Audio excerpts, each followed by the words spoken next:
Now that system again. So coming this way, we were talking about it yesterday with Dylan, where he was like, the only place it can really go is inland and to us. So.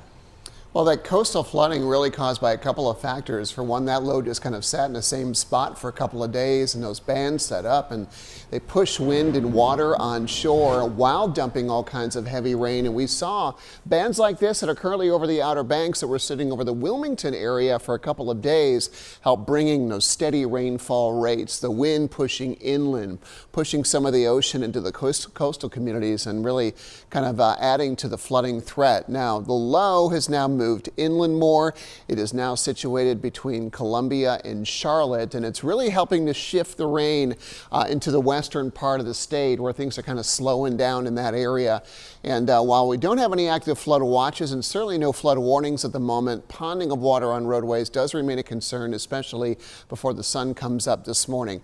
Biggest rains again east of I-95, that Wilmington area. Once you get into this brighter whites and grays, you're looking at double-digit rainfall totals. Reports of over a foot of rain in several parts of New Brunswick County. Now moving farther north as that band of rain begins to migrate farther north, and we'll continue to shift the rain kind of out of that airspace and allow those guys to drip dry a little bit more.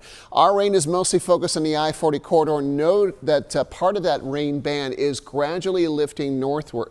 This is going to start to gradually decrease rainfall chances across our southern areas, especially Montgomery, southern Randolph first, and gradually start to bring it into the I-40 corridor and points north to the Virginia line today. Some decent rains over Trap Hill back into the mountains near Jefferson and Boone this morning. We're getting inundated with some morning rain over most of the Piedmont Triad this morning. This is when our rainfall chances will be highest early on, and we've been very fortunate that we have not had any or really many reports of storm-related damage from either wind or from too much water too quickly. We did have a few flood advisories late yesterday evening.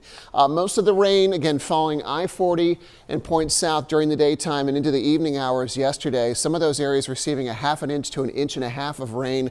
Lesser totals farther north, but that rain starting to focus there. Since midnight, tack on another ½ inch for Burlington, bringing your rainfall totals close to 2 inches, and about 0.8 of an inch of rain in Greensboro that already saw 1.5 inches yesterday. So we're looking at some 2 to 3 inch totals over some areas so far. The winds are also part of this.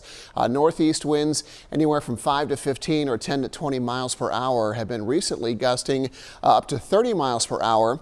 Recent gust in Mount Airy at 28.